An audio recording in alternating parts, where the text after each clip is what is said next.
Buonasera, buonasera a tutti gli amici di Io Compro Siciliano, benvenuti ad Aperitivo Social.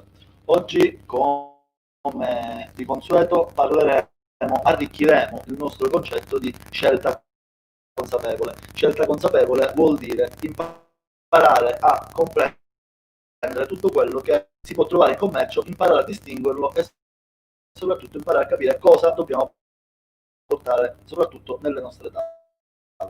Oggi parliamo di un argomento molto interessante, molto variegato. L'argomento è appunto allevamenti e carni. Ne parleremo insieme a un nostro amico molto esperto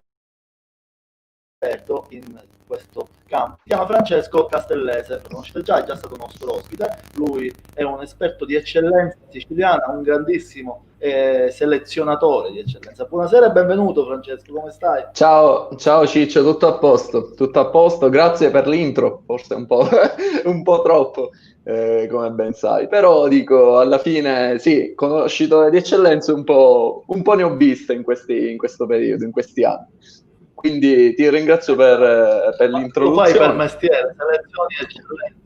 Assolutamente, Il tuo assolutamente, mestiere è quello, selezionare ormai è eccellenza diventato un per proporlo mestiere, al ormai tuo è diventato un pubblico. mestiere. Allora, soprattutto poi Esattamente. oggi, Allora, come intanto abbiamo... voglio fare Dimmi un paio di pure. saluti.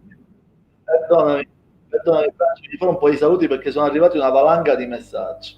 Allora, abbiamo Vincenzo Del Duca, buon pomeriggio. Calogero Mangiapane, buon pomeriggio gruppo, buon pomeriggio anche a te. Lucia Del Duca, buon pomeriggio. Andrea Obrizzi, sono a casa dovuto al virus. Vorrei qualcuno che fa... Mm. Sì, va bene. Buonasera. Lidia Buonasera. Calà, buonasera a voi. Arrivano i messaggi più allucinanti. No? Il Lo bello del immagino, gruppo è anche questo. Perché assolutamente. 140.000 persone abbiamo sforato questa settimana, 240.000 persone, naturalmente è un pubblico abbastanza variegato, anche le idee sono abbastanza variegate. Vediamo un po'. Allora, abbiamo anche Lidia Calà che ci saluta, non so se hai seguito. Lidia Calà è una appassionatissima, anche lei del suo Sì, ma territorio, dell'eccellenza del suo territorio, ci ha parlato di nocciole, dei nebrodi, e dei ci è venuto a neboli. parlare di questo argomento. Lei Assolutamente ci fa sì. cose Pazzesche. lei ci fa cose pazzesche, sì, è pasticcera, però ne parleremo in seguito. Di questo cogliamo l'occasione per salutare. Co- con piacere. Abbiamo oggi un ospite che ci tenevi tanto ad invitare, perché? Perché ci tenevi così Al- tanto? Allora, per due motivi. Uno, fa uno dei mestieri più difficili in questo momento, che è quello dell'allevatore. Un mestiere che è senza pause, senza tregua, perché ovviamente gli animali purtroppo, o per fortuna, non vanno in vacanza, quindi è uno di quei mestieri proprio veramente difficili. E oltretutto è un ragazzo che riprende una tradizione di famiglia in uno di quei contesti, quali Caccamo, che è uno dei paesi famosi, noi conosciamo tutti anche per la sagra che c'è ogni anno e purtroppo quest'anno non si farà, mi diceva appunto Giovanni Spica, che è il titolare di questa azienda. E Possiamo quindi, già dato che, entrare? dimmi, Posso farlo già eccolo qui, entrare? Posso farlo entrare? Ecco. assolutamente, Benvenuto assolutamente, Giovanni, farlo entrare. buonasera. Ciao Francesco, ciao Francesco. Doppietto. Non puoi sbagliare, non puoi sbagliare, dici non ti ricordi il nome, eccolo.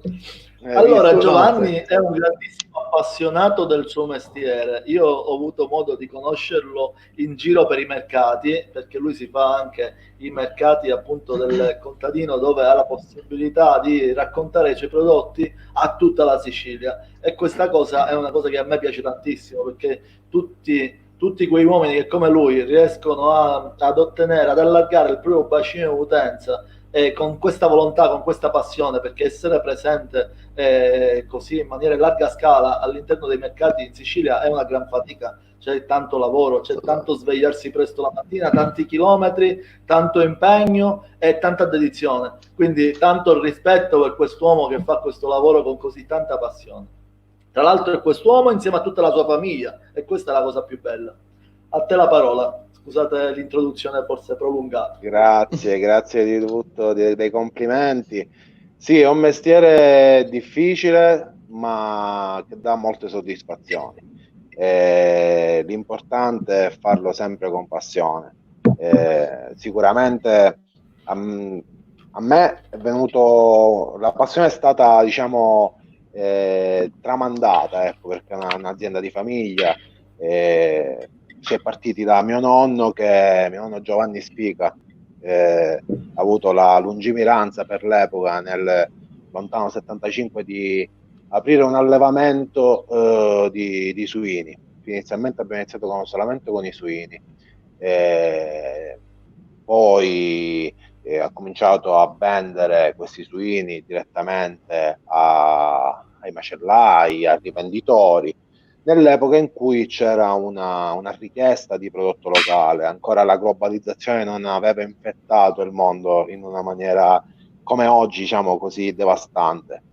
Esatto. Successivamente siamo entrati nella comunità europea, che tra le cose brutte che ci ha lasciato è quella di aver permesso l'ingresso in Italia di prodotti senza controllo, con diciamo un accrescimento, una tecnica di accrescimento degli animali diversa dalla nostra, con l'utilizzo di sostanze che da noi sono illegali, perché fortunatamente abbiamo uno tra i migliori servizi veterinari, diciamo, al mondo. Questo lo si può dire, perché i controlli che fanno sulle aziende ben vengano, e ci sono, questo lo posso confermare.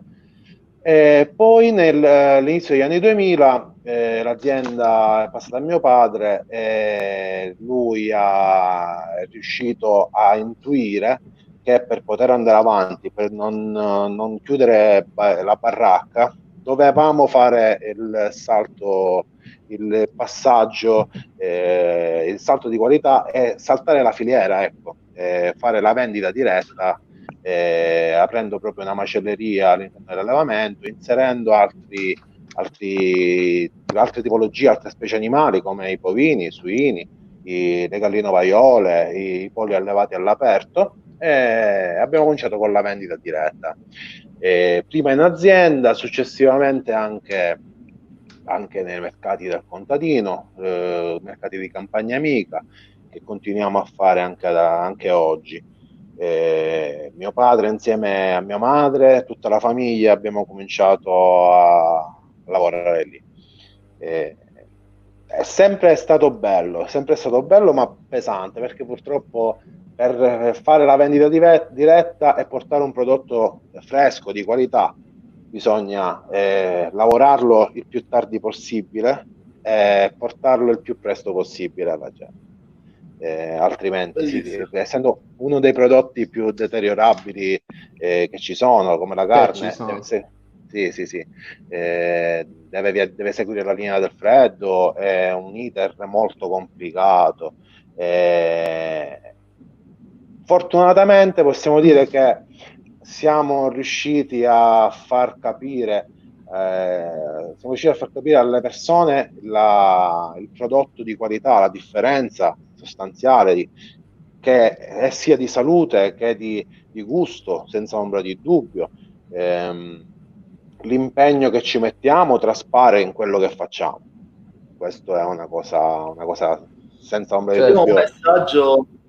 Abbiamo un messaggio da parte di Consuelo che dice: tanti sacrifici, ma un uomo così grande può tutto. Lidia ci scrive invece: figlia di allevatore, conosco bene i sacrifici e il lavoro che ci sta dietro. Tito Puleri ti dà ragione e dice pura verità. Daphne Serio scrive: grande Giovanni Spica, e ti saluta dalla Campania. Luigi Rizzo, buon pomeriggio. Quindi Giovanni, praticamente abbiamo capito che fare l'allevatore non è un mestiere semplice, ma essere allevatore cosa vuol dire realmente? Perché allevare è come quando si allevano i figli, quindi c'è un connubio fra le due tipologie di impegno? Sì, si può distinguere un allevatore che pensa al reddito da un allenatore spinto dalla passione e dalla volontà di portare un prodotto di qualità.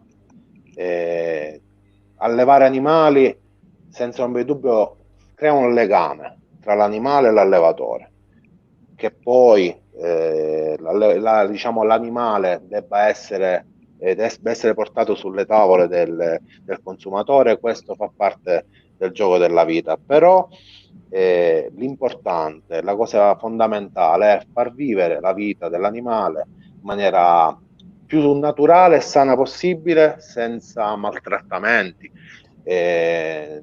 rispettando il benessere animale, rispettando i tempi di accrescimento naturali dell'animale, perché E adesso di questo si possono anche vorrei dire una spingere. cosa, tra l'altro. Vorrei dire una Sì. cosa che mi ha colpito di Giovanni è stato che una volta mi ha detto: io ho cambiato mattatoio perché dove lo portavo io prima maltrattavano i miei capi. E questo fa comprendere l'etica che comunque c'è dietro un produttore, perché l'animale non è visto come appunto merce di scambio da cui fare reddito, ma appunto è visto come un essere a tutti gli effetti. E questa è stata una cosa bella che mi è piaciuta appunto di Giovanni. Dimmi se sbaglio, Giovanni. No, assolutamente. Questo è un Cioè, bel messaggio. questo è un bel messaggio, assolutamente, assolutamente. Quando uno ti dice, cioè una persona ti dice no, preferisco cambiare mattatoio, non mi interessa se è più lontano, mi costa di più, eccetera, eccetera, ma appunto lo faccio per una questione etica, cioè etica di rispetto all'animale, perché viene trattato meglio. Cioè questo ti fa capire che comunque si crea un legame anche tra l'allevatore e l'animale, quando allevatori come Giovanni lo fanno appunto perché gli piace farlo. Facendo questo, se questo mattatoio perdesse 10 clienti come Giovanni, forse in futuro penserebbe a trattare anche meglio gli animali. Quindi Giovanni ha sicuramente apportato una miglioria a quello che è tutta la filiera. Grazie Giovanni a nome di tutti. Grazie. Senti invece Francesco, vorrei fare una Dimmi. domanda a te. Qual è il prodotto che secondo te Giovanni realizza meglio, o la linea di prodotti che Giovanni realizza e fa la differenza in quello? Allora, Giovanni ha tanti prodotti che realizza buoni, a partire dalla fantastica salsiccia di Caccamo, che è quella Attento il perché la punto domanda vincente. successiva, Franci, Sì, perdonami, ma la domanda successiva sarà come sì. fai tu a distinguere nella qualità? Quindi, perché devi spiegare al nostro pubblico come si distingue quel prodotto che tu avrai scelto, di cui ci parlerai, ci devi insegnare anche a saperlo distinguere. Ok, ok. Allora, sicuramente, ripeto, a parte il gusto, che quella è una cosa purtroppo molto soggettiva che non potrai mai capire finché non lo assaggi. Cioè, inizi a discernere da tutte le altre salsicce quando tu assaggi quel prodotto e dici, ah, ok, è questo quello, quello buono, quello giusto. Però al di là di questo ci sono diciamo, lo capisci subito che è un prodotto di alta qualità anche dalla resa che ha nel momento in cui poi tu lo vai anche a cucinare, che è una cosa molto importante. Cioè, quando non rilascia tanta acqua, cioè ci sono tanti piccoli accorgimenti che ti fanno capire che il prodotto è veramente di qualità. E questo, ripeto, bisogna fare anche una distinzione tra un prodotto di qualità e un prodotto genuino. Giovanni riesce a fare entrambe le cose, perché tu sai bene, anche avendo avuto esperienza con carni estere di grande qualità e grande marezzatura, che sono qualitativamente alte, però genuinamente magari non lo sono. Giovanni riesce a fare entrambe le cose. Giovanni riesce a collegare le due cose. Tra l'altro, ripeto, è una salsiccia molto particolare, magari poi ci sarà modo di farla provare, ma già tu l'hai assaggiata.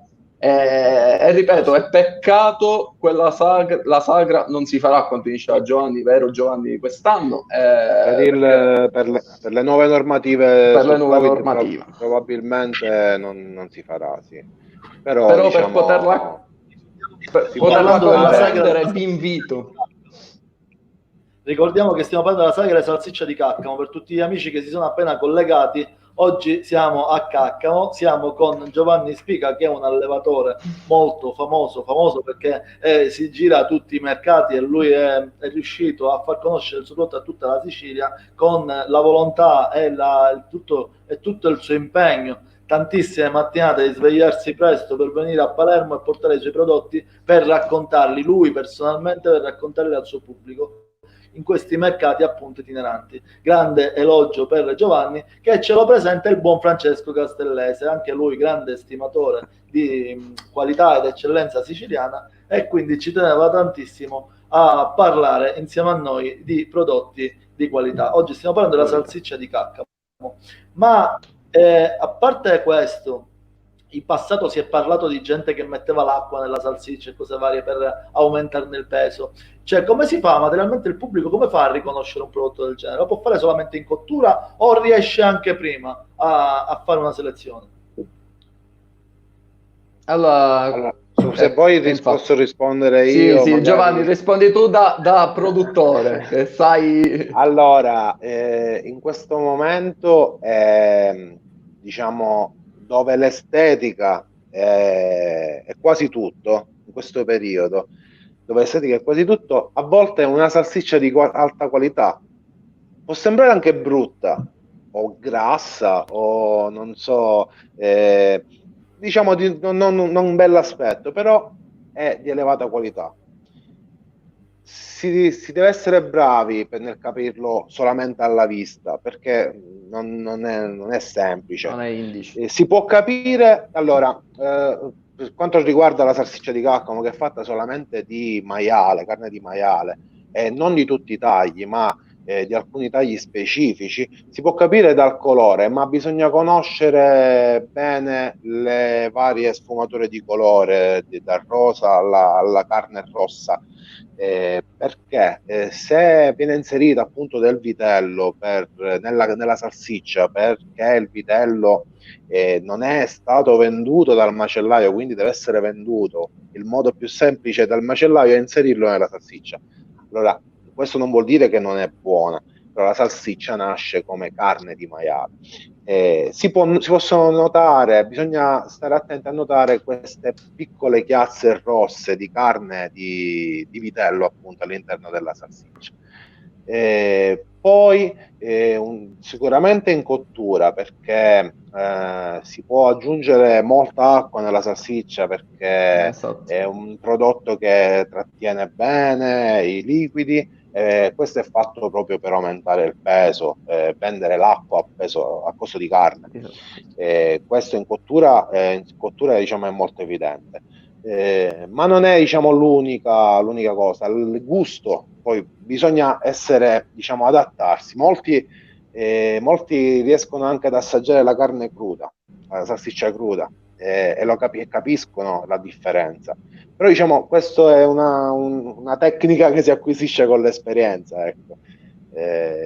Da noi la salsiccia ha solamente 3 ingredienti, oltre alla carne di maiale: sale, pepe e semi di finocchio selvatico, che sono proprio della zona. Il finocchietto selvatico si va a raccogliere, si fa essiccare e poi si inserisce e dà un aroma particolare. Non è un finocchietto commerciale o il simil anice che si trova in commercio, è un prodotto anche questo, diciamo, locale delle colline, delle montagne di Caccamo.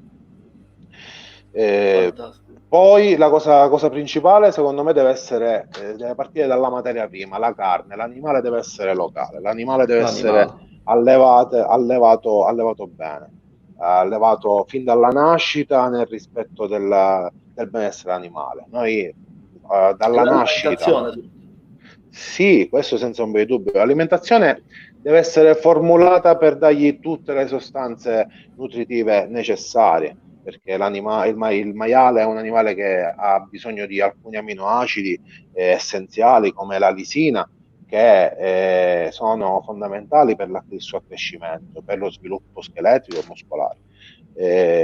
Inoltre noi facciamo anche un allevamento allo stato semibrado. Abbiamo preferito questo tipo di allevamento in quanto anche il nostro sole della Sicilia permette un rafforzamento delle ossa ed evita zoppie che sono tipiche diciamo, degli ungulati, che sono la categoria dei suini. Questo lo facciamo fino a circa 20 giorni prima della macellazione del capo, in quanto completiamo poi il finissaggio, la parte terminale dell'allevamento, dove il grasso intramuscolare si deve sviluppare bene per essere, diciamo, la carne più morbida e succosa. Quello lo completiamo in box. Però diciamo dallo svezzamento, che è una fase molto delicata, al pre-finissaggio, l'animale fa un allevamento allo stato semibrado. Ma abbiamo preferito il semibrado allo stato brado, in quanto allo stato brado c'è il rischio di molte infezioni, c'è il rischio che l'animale prenda dei parassiti intestinali, e poi saremmo dovuti intervenire con antibiotici e quant'altro. Ma la nostra filosofia è quella di evitare il più possibile. Infatti siamo un allevamento a ciclo chiuso, non inseriamo altri capi, abbiamo la scrofaia, gli animali nascono in azienda, questa è una cosa fondamentale. Tu evitando, Giovanni, tra l'altro Sì, prego, digli prego. appunto quello che è la vita, cioè nel senso, quando, ad esempio, faccio questa domanda perché molti non lo sanno, perché i polli ormai li troviamo, soprattutto la carne più da battaglia che troviamo nei nostri supermercati ovunque.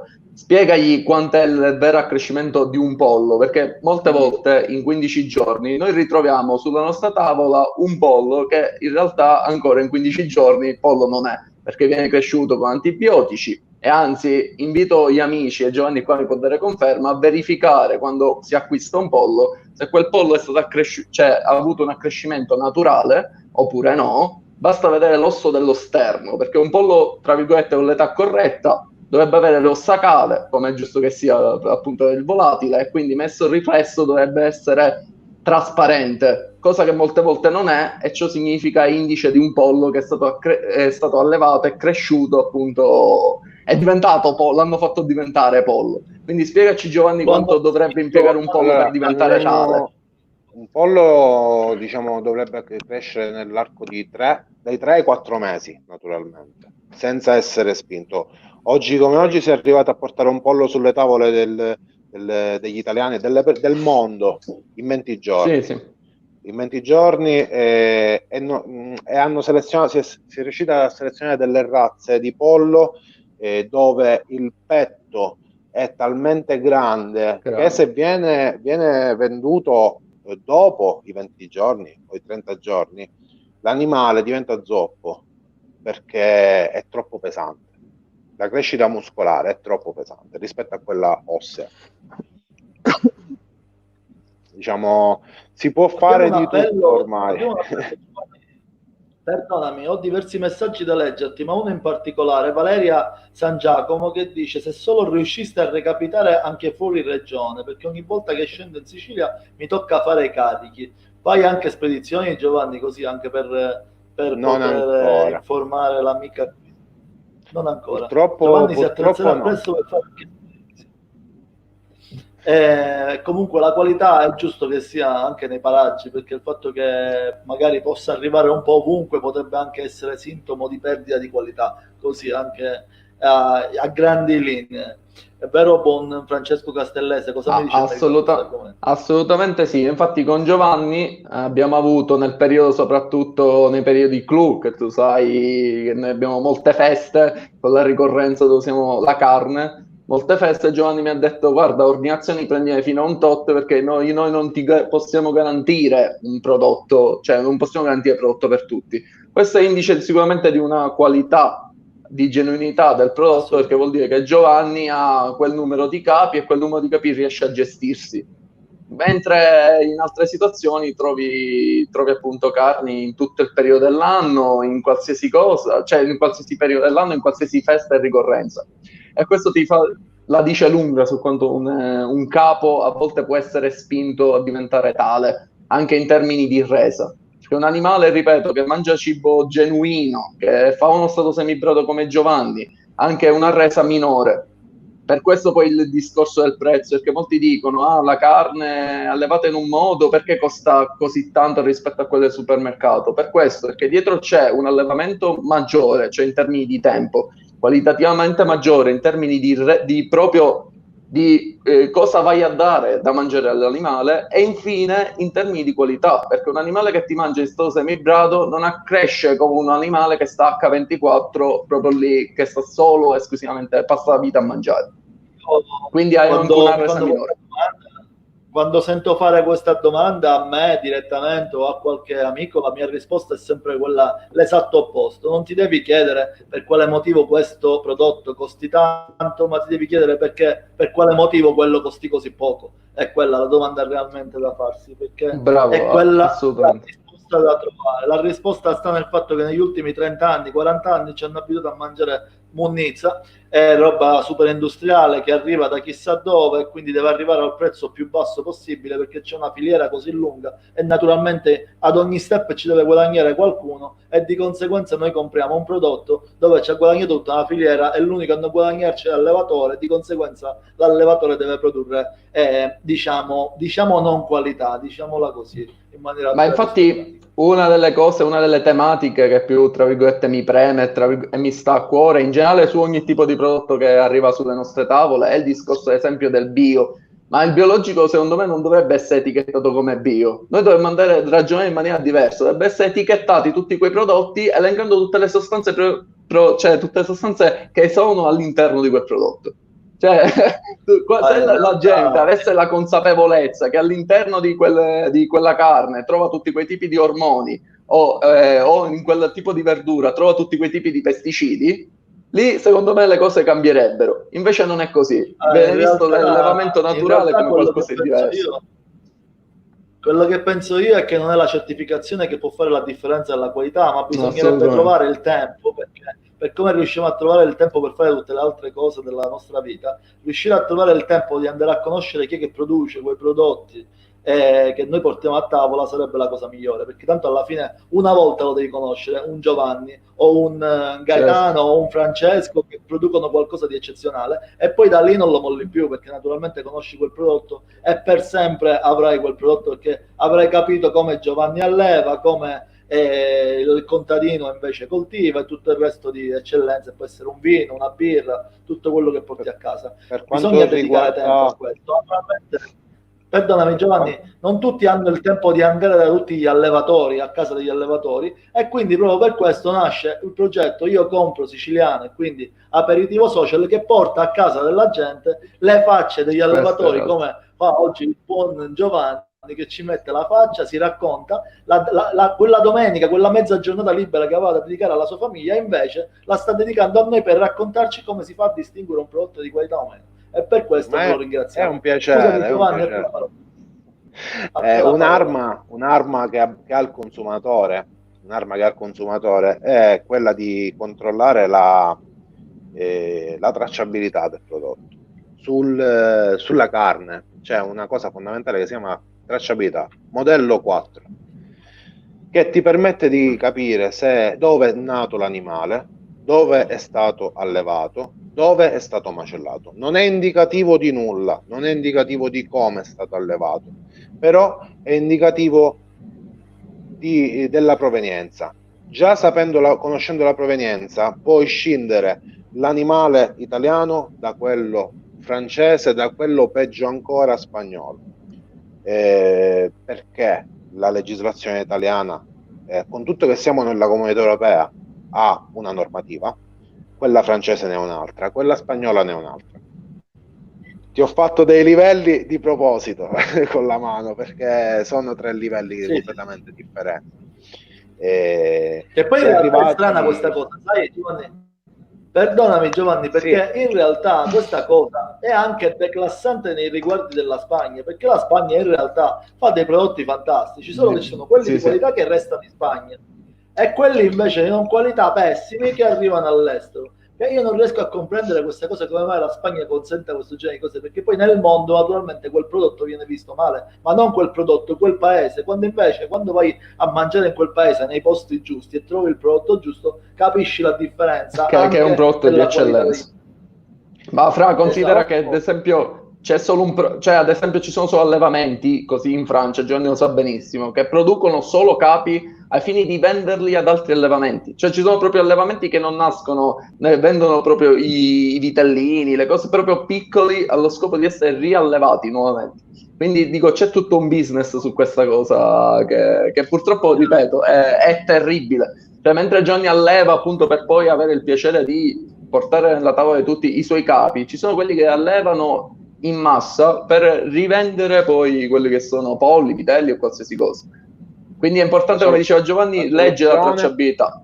La soluzione è una normativa comune europea di sostanze che si possono utilizzare e sostanze che non si possono utilizzare, perché in ogni caso io macellaio X o supermercato X che sono imbroglione, non dico che tutta la categoria è così, dico io che sono imbroglione, posso facilmente fregare il cliente prendendo carne estera, spacciarla per italiana e venderla a un prezzo superiore, perché l'animale estero è venduto a un prezzo inferiore, visto che i tempi di accrescimento sono inferiori, visto che i costi di allevamento sono inferiori, i costi di gestione, con tutto che la carne è trasportata, la carne subisce il trasporto, è sempre più bassa rispetto a quella che viene allevata qui in Italia.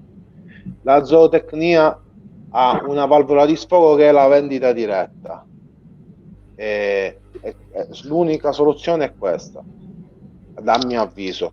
Non c'è altra soluzione, perché altrimenti bisogna trovare, diciamo, il mercato di nicchia, il rivenditore di nicchia che non interessa di quanto lo acquista, ma vuole quel prodotto e lo vende per com'è.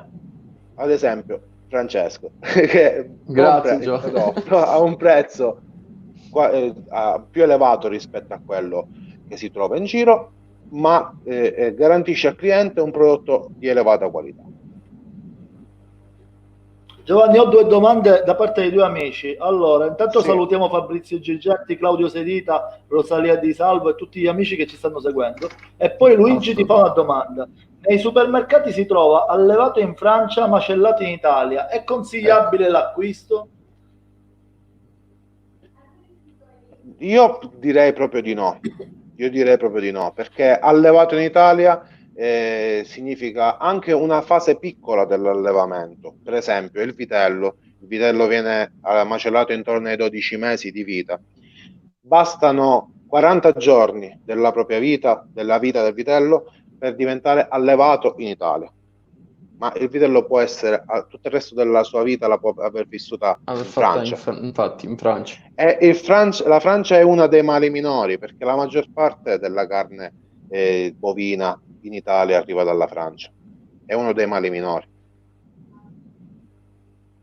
Allora, rispondo io a Luigi. Allora, intanto sicuramente non c'è da consigliare o sconsigliare, in realtà deve essere una coscienza personale. Noi stiamo promuovendo al 100% il prodotto siciliano, perché la Sicilia produce eccellenza in ogni dove, non solo nel reparto enogastronomia, ma qualunque cosa si produca in Sicilia è di certo eccellenza. Promuovere l'economia locale, promuovere l'economia della propria regione è un vantaggio intanto in termini di salute, perché in termini qualitativi allevatori siciliani, così come Giovanni, ci tengono a portare a tavola dei propri clienti quello che lui porta a casa dei suoi parenti, ok? Quindi l'equivalente è proprio in questo, quindi la differenza si fa in questo. Magari se è il caso mangiare meno volte a settimana carne, ma mangiarla solo di qualità, se è il caso spendere qualcosina in più, ma mangiarla solo ed esclusivamente di qualità. È questo che realmente fa la differenza, questo è quello che vuol dire scelta consapevole. Infatti, Francesco, il problema non è, come dicevi tu, il discorso della carne estera in sé, cioè nel senso, perché ci sono piccole nicchie in varie parti del mondo, tipo la Spagna, ma anche la Francia stessa, anche l'Argentina, che hanno carni veramente di eccezionale qualità, ma quelle carni di eccezionale qualità li paghi. Cioè, tutta la domanda che si pone è alla base del prezzo di uscita del prodotto. Un prezzo di uscita basso del prodotto, ovunque esso sia allevato, bisogna porsi sempre due domande. Luigi ci chiede sempre lo stesso Luigi delle carni francesi, ci chiede dove può trovare i prodotti di Giovanni. Allora, li può trovare Luigi, non so di dove sei, specifica di dove sei, Luigi, così possiamo rispondere meglio alla domanda. Vai Francesco, poi... Comunque, in generale, come diceva Giovanni, noi nel nostro punto vendita di Ecologica a Piazza Sant'Oliva, a Palermo, 30, noi vendiamo le carni di Giovanni, sempre, ripeto, su ordinazioni, per il problema che si pone appunto di poter avere, di non andare in esubero di ordini, perché Giovanni, ecco, magari può anche non riuscire a fare tutti gli ordini in base ai vitelli, i polli, quello che ha a disposizione. In secondo luogo, lui fa i mercati del contadino, li fa sia a Palermo, in via Notarbartolo, li fa anche è a piazza vicino a piazza, come Giovanni, aiutami tu. Allora a Marsala, perché ne hai tanti mercati del contadino. Mercati del contadino a Palermo li facciamo a Villa Sperlinga in piazza Unità d'Italia, ecco, esatto, in Campagna Amica. Poi siamo a Mondello, Viale Regina Margherita, poi a Marsala, mercato sempre Campagna Amica, Trapani sempre mercato Campagna Amica, via Virgilio e Trapani, via Dante, Marsala, sì. Inoltre facciamo un servizio a domicilio su tutta Palermo città. Luigi a Bagheria. Luigi di passaggio, non ci sono problemi. Viene di passaggio, Luigi, organizzatevi e si può creare qualcosa di carino. Allora, intanto poi abbiamo Tito Puleri che ci fa una domanda importantissima, sempre in merito a dove trovare i prodotti di Giovanni. Ho gustato e comprato le sue prelibatezze alla sagra. Chiedo, c'è possibilità di incontrarlo in qualche sagra dei sapori nella provincia di Agrigento? Se la risposta è negativa, sicuramente farò il possibile per andarla a trovare in azienda. Bene. Sei per caso da Agrigento da qualche parte? Fai consegne o ci arrivi? No, al momento no, siamo ancora piccolini, ma mai dire mai. Bravo. Chissà. Resta piccolino, Giovanni, resta piccolino, perché se questo è piccolino va benissimo così, perché oltre poi magari si potrebbe rischiare di perdere qualità, anche perché Giovanni non è che solo salsiccia, Giovanni è tanto altro, Giovanni fa dei prodotti eccezionali. Ce n'è uno in particolar modo, anzi due, ma uno in particolar modo che ha un nome simpatico, che si chiama Pasqualora, e l'altro che mi piace tantissimo è la punta di coltello. Chi ce ne parla? Chi ce ne parla? Allora, vai Giovanni. Giovanni poco fa fremeva per spiegare la Pasqualora, il concetto di Pasqualora. Allora, sì, salsiccia Pasqualora e salame a punta di coltello, sono due salumi, sempre solo maiale. Per quanto riguarda la salsiccia Pasqualora, diciamo è un po' diffusa in tutta la regione. La tradizione vuole che si chiami Pasqualora in quanto anticamente il maiale non veniva macellato tutto l'anno come diciamo avviene adesso, ma solamente in periodi di festa come Carnevale o Natale. E quello che ne rimaneva della carne che non veniva consumata come carne fresca veniva insaccata e poi stagionava 40 giorni e veniva assaporata per Pasqua, proprio per questo salsiccia Pasqualora. Solo carne di maiale, sale, pepe e semi di finocchio. In alcune regioni, diciamo, province della Sicilia viene anche inserito un po' di carne di capra. Diciamo, noi non lo facciamo questo. Poi invece c'è il salame a punta di coltello. Questo è, diciamo, un'invenzione nostra, con una carne di maiale tutta lavorata a mano, non passa ad altri da carne, tutto manuale. Quindi con vino, sì, tutta battuta a coltello, tagliata prima all'ardelli e poi battuta al coltello, con vino, aglio, erba cipollina e pepe grosso, in budello naturale. Questa è una stagionatura più lunga di circa 2 mesi, ma non riesco mai a farla arrivare a 2 mesi perché è troppo richiesta e si vende quasi fresca, ecco. Tra l'altro un prodotto di qualità di Giovanni a proposito di salumi è anche grazioso perché è un nome fantastico, si chiama Stocca e Mangia. Lo Stocca e Mangia è un bastoncino di salsiccia secca, proprio un bastoncino che tu lo spezzi, cosa? Sì, è proprio così. Sì, proprio lo spezzi tipo snack, lo vai a rompere tipo snack e lo mangi tipo come se fosse le patatine, capito? Ti diventi divertente. È uno snack da passeggio. Però è una cosa fantastica. Siete ingiusti perché voi probabilmente queste cose ce l'avrete a casa e io invece non ce l'ho a casa. Non è corretta questa cosa. Questo è un racconto di parte. Ed è triste dalla mia parte, anche perché quando si parla di aperitivo, specialmente a quest'ora, naturalmente un pezzo di punta di coltello, onestamente sarebbe ben gradito.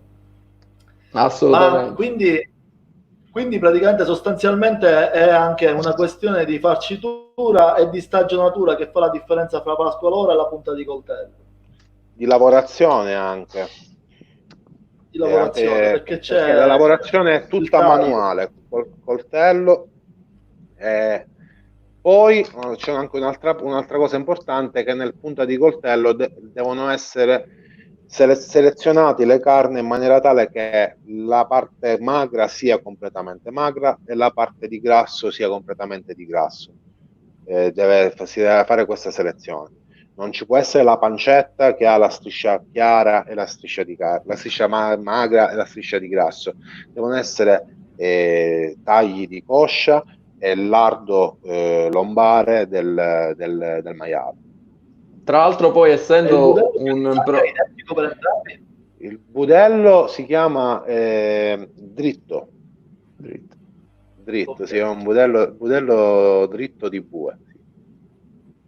Tra l'altro, Poi, essendo poi un prodotto tagliato a mano, la bellezza è che non c'è tutte le proprietà organolettiche, non si vanno perdendo, perché appunto c'è una macinazione, tra virgolette, manuale, quindi come se fosse quasi a freddo, mentre non è fatta con il calore meccanico, quindi poi non si vanno a perdere tutte quelle cose, tutte quelle sostanze nutritive, che è anche un vantaggio in più poi su un prodotto appunto di qualità.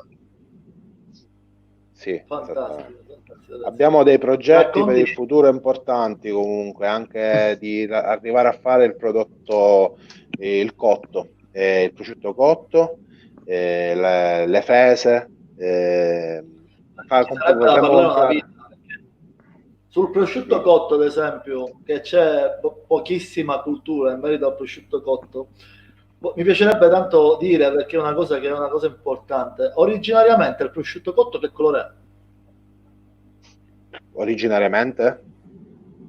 Quando fai il prosciutto cotto e realmente hai fatto un prosciutto cotto, originariamente qual è il suo colore uscito dalla cottura? Grigio. È scuro. Esatto. Perché nel tempo è diventato rosa? Cos'è successo che è diventato rosa? Ci sono i coloranti, prodotti antiossidanti che si possono utilizzare. Poi si possono è una questione di marketing, cicciuzzo. Perché è un prodotto bello da vedere, come diceva Giovanni poco fa, le cose belle da vedere piacciono di più, perché quel rosa così chiaro è bello da vedere, quel rosa così scuro di carne ricorda qualcosa magari che non è gradevole alla vista, quindi è anche una questione di gradimento e apprezzamento agli occhi, quando poi effettivamente ti vai a mangiare un prodotto che è di dubbia natura.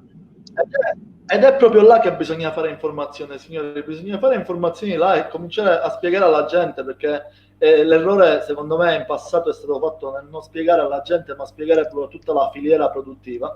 Ma se il pubblico conoscesse la differenza fra il vero colore del prosciutto cotto e quello che poi è diventato quello che avrebbero dovuto apprezzare, naturalmente lì forse, essendo che, come diceva Giovanni, il potere del pubblico non è solo quello di andare a guardare le etichette, ma anche il potere della tasca, perché se il pubblico imparasse a scegliere realmente quello che è un prodotto di qualità e quello che non lo è, lasciando sugli scaffali quello che non è un prodotto di qualità, nel tempo naturalmente questa scelta del pubblico diventerà una vera rivoluzione, perché ad un certo punto non ci sarebbe più motivo di vendere la roba industriale, grazie all'aiuto del pubblico, grazie all'aiuto di produttori come Giovanni, che ci spiegano realmente come dovrebbe essere un prodotto serio.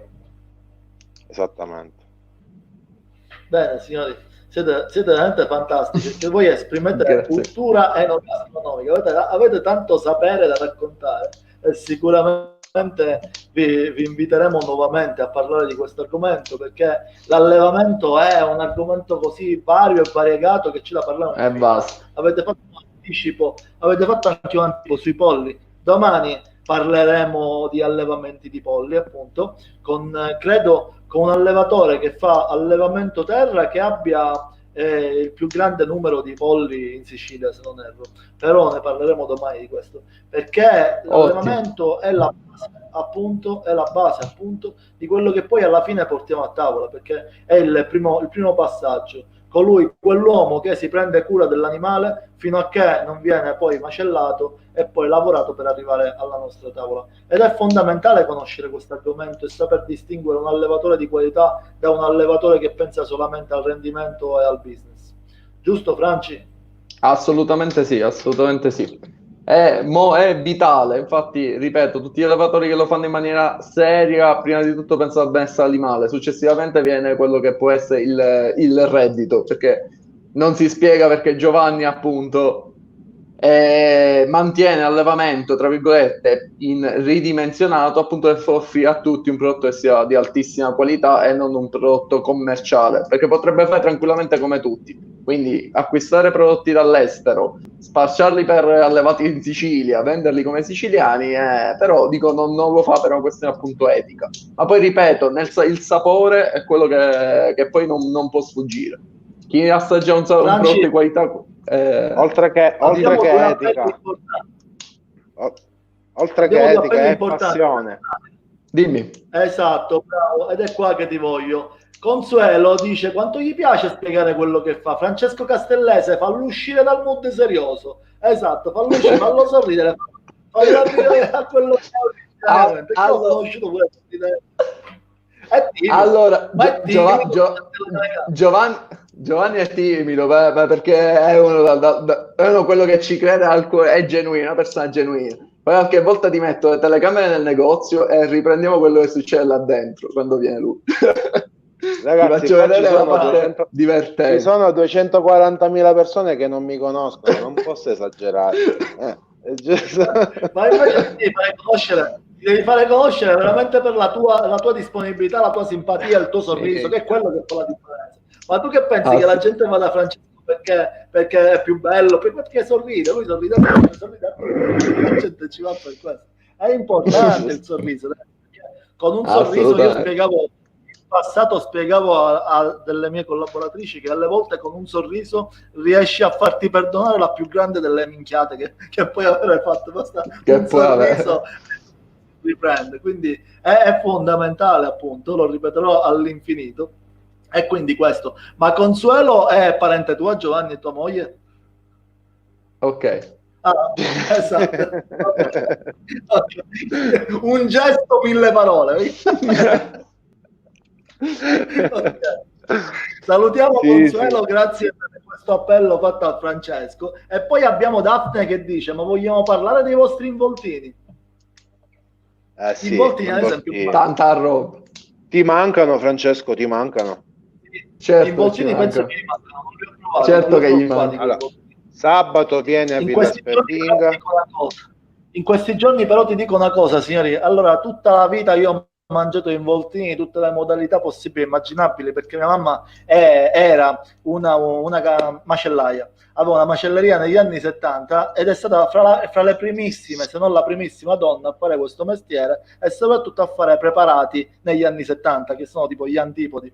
E quindi ho sempre mangiato gli involtini in questa maniera. In questi giorni che sono stato sia a Messina, a Taormina e a Castelmola, ho mangiato tipo 4 giorni consecutivi diverse tipologie di involtini alla messinese, quelli piccolini, ragazzi. Le braciole, gli involtini piccolini, fantastici, senza tagliarli, niente. Ho scoperto vedendo la gioia della vita con questi involtini alla messinese. Sì, a te cambia il taglio, credo sia capocollo ad esempio di suino quello che abbiamo utilizzato, quindi cambia anche la modalità taglio, cambia tante cose. Sì, sono più piccolini e ci mettono anche il prezzemolo, il formaggio che dovrebbe essere di norma caciocavallo, ma possono mettere anche del parmigiano a volte, dipende la linea di pensiero, la filosofia di pensiero, e la mollica ovviamente. Questo è quello messinese. Li ho mangiati perché mia moglie è della provincia di Messina. Io non dico che i miei sono i migliori, mai lo dico questo. Mi piace mangiare e provare tutte le cose di questo mondo. Come in Spagna ho provato il rabo de toro, era un'altra cosa fantastica. Lo jamon, i nostri in Spagna hai mangiato i 3 tagli del maiale più pregiati.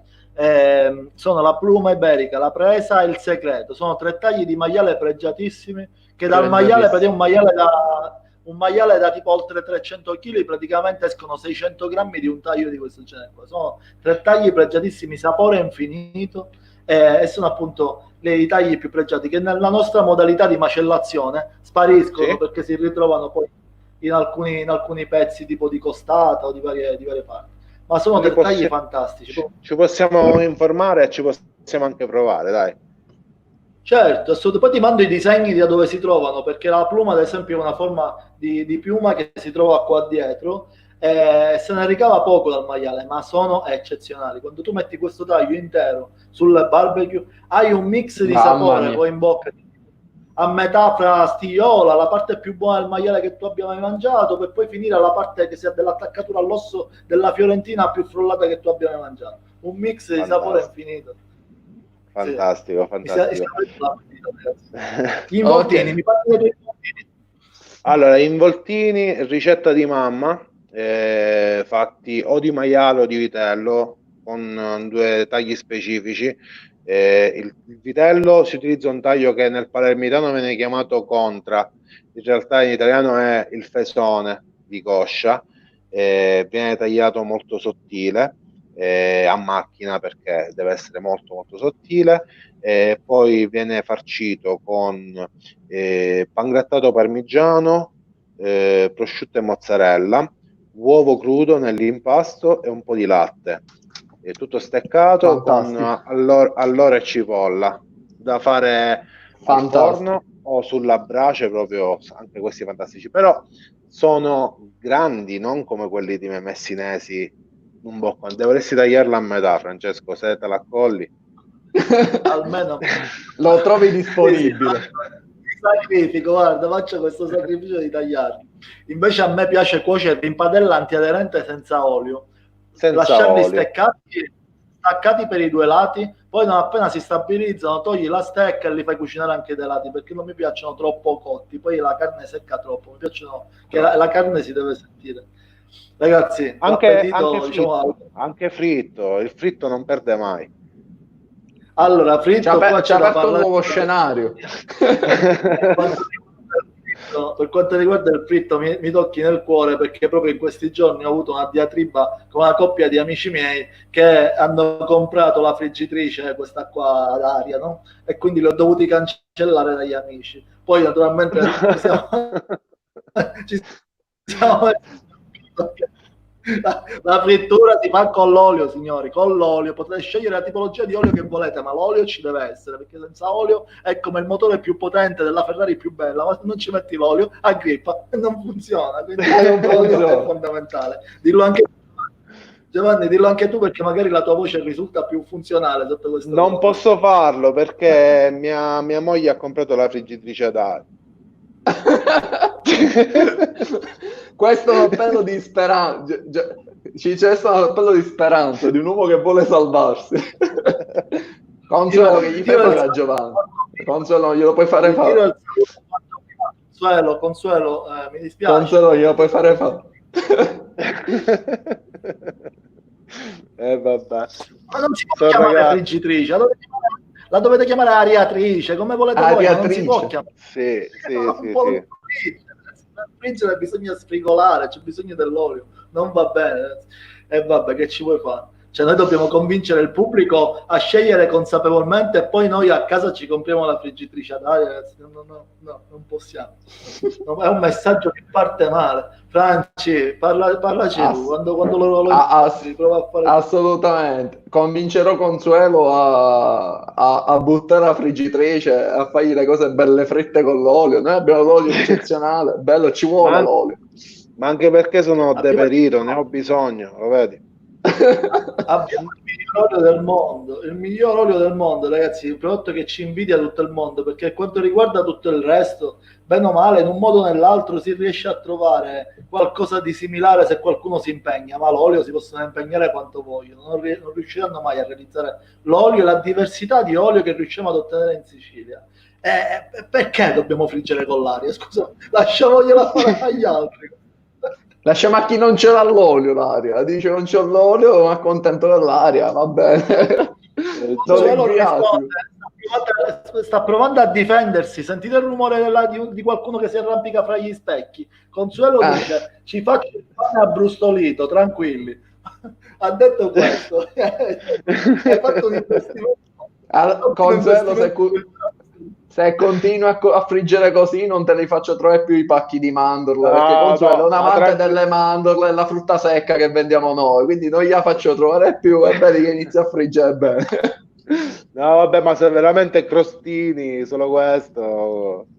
Cioè, qualcosina così, Lo perdoniamo. riscaldare gli involtini che sono rimasti a pranzo, insomma. È fondamentale che non la chiamate friggitrice, chiamatela ariatrice o comunque come Ariatrice. volete voi, perché non si può chiamare friggitrice.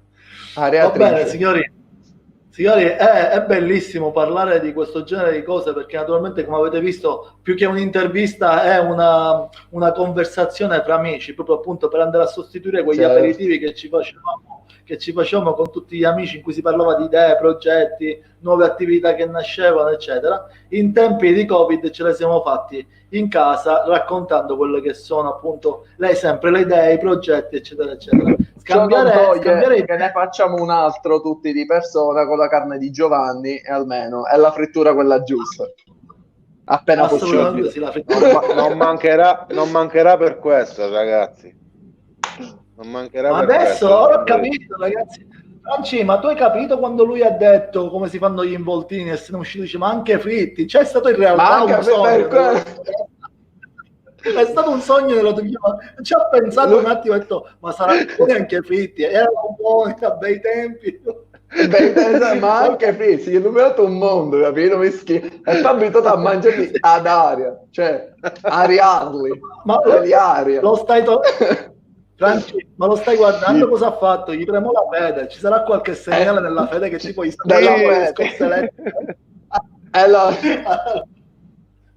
Ragazzi, sono sposato da poco, per favore non rovinate questo matrimonio subito, dai. No, tranquillo, assolutamente. No, Consuelo, in realtà hai fatto un'ottima scelta perché Giovanni lo conosco che ancora non era consumato e quindi ti dico che hai fatto un'ottima scelta. Su Giovanni però non lo so perché una donna che ti porta a casa la friggitrice che chiama friggitrice ad aria, dico, sarebbe il caso di ripensarci un attimo. Per favore, a nome di tutta la comunità, perché personaggi come Giovanni devono dare il buon esempio ai consumatori. Esatto, Giovanni, devi dare. Tutta la filiera deve essere controllata, dall'animale da quando nasce fino a quando arriva a tavola, ma anche la cottura. Friggitrici ad aria non esistono, per favore. Il caso è chiuso. L'abbiamo decretato in questa diretta, niente friggitrice ad aria, basta. Prossimo piatto, maiale fritto. Maiale fritto. Sì, prossimo piatto. Cotolette di maiale. Senti, oppure Giovanni, le cotenne fritte. Il taglio di maiale secondo te più saporito in assoluto qual è? Da fare semplicemente arrosto.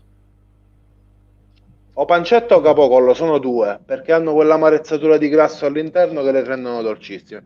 Per chi lo vuole un po' più magro, capocollo. Il capocollo è il mio preferito, poi marinato prima, crudo, viene fuori una cosa pazzesca, veramente buono. No, va bene, niente marinatura. Senza marinatura. Allora, naturale. Voglio ringraziare entrambi e Daphne dice la frittura quella vera si fa in padella. Grazie Daphne per il supporto, chiunque ci supporti alle nostre idee. Grazie Daphne, grazie. Voglio ringraziare entrambi per la vostra presenza, ma soprattutto per la passione che ci mettete nel vostro lavoro, perché di persone come voi ce n'è naturalmente molto bisogno, perché se ce ne fossero di più, se ce ne fosse in ogni bottega uno solo di voi, sicuramente il pubblico avrebbe una coscienza differente quando va a fare qualunque acquisto che poi va a portare a tavola, perché l'acquisto naturalmente, la scelta del prodotto giusto fa bene alla salute nostra, alla salute dei nostri cari, all'economia della nostra terra, che è un fattore da non trascurare assolutamente, e soprattutto fa bene anche all'ambiente, perché i prodotti siciliani che girano in Sicilia e che rimangono in Sicilia naturalmente inquinano meno rispetto a un tocco di carne che arriva dalla Francia. E quindi questo semplicemente. Quindi nel modo di ringraziarvi, adesso do a voi la parola per i saluti, ma voglio fare anche un ulteriore appello che è importantissimo. Ricordiamo che il ritorno alla normalità è importante ed è importante per tutti. Almeno una sola volta a settimana andare a fare una colazione al bar, andare a prendere un caffè, andare a fare un aperitivo, una cena fuori, per noi è poco, perché una volta a settimana ci impegna ben poco, ma per le attività, tutte le attività commerciali è un grandissimo incoraggiamento e soprattutto un grandissimo supporto economico. A voi la parola per i saluti. Allora, mi associo a quello che ha detto Cicciuzzo Caravello, fatevi un aperitivo, fatevi una cosa, aiutiamo questa economia. È un piccolo gesto alla fine, non abbiate paura di questa situazione un po' così, dico, la supereremo. E magari mangiate qualcosa che sia pure fritto, che oltre a fare bene appunto all'economia, vi fa bene pure a voi. Comunque, scherzi a parte, ringrazio appunto per la presenza e ringrazio tutti quelli che ci hanno seguito durante questa diretta. Ciao a tutti, seguiteci anche su Facebook nella pagina ASAP Allevamenti. Se avete bisogno di qualche dritta, contattateci. Noi siamo a vostra completa disposizione. Ovunque in Ciao. negozio, anche passate anche da noi con tanto piacere, saremo pronti a darvi delucidazioni, a farvi conoscere quest'uomo fantastico che si chiama Giovanni Spica. Esatto, che riceve per appuntamenti e Esatto. vi dà delle dritte anche sulla cottura dei prodotti. Mai friggitrice assurdo. Cioè, anche perché è bello avere anche dei consigli utili sulla cottura, Sì. perché quando ti sto facendo, lui ad esempio fa questi preparati, no? questi come li possiamo definire, questi brocioloni, questi vari, ho visto ci sono questi tagli no, ma quelli che metti le fette di carne e sono steccati con dentro ci sono pure le verdure. Sapere anche come bisogna cucinarlo è importante. Certo. Sì, tipo spiedini però più grossi, c'erano delle cose fantastiche che faceva, mi ricordo, molto buone, ma sapere anche, avere una consulenza sulla cottura è importantissimo. È importante. Grazie signori, buona serata a voi, buona domenica, mi raccomando, io compro siciliano, mi raccomando signori, ricordatevela questa cosa perché la Sicilia è differenza in ogni settore. E io friggo siciliano, Ciccio. E io friggo siciliano. Ci facciamo la maglietta con una padella. Invece delle crociate con la croce facciamo una bella padella qua. Firmato sotto Consuelo. Firmato sotto Consuelo. Ciao. No all'aria, sì all'olio. Vabbè. Va bene. Ciao. Ciao.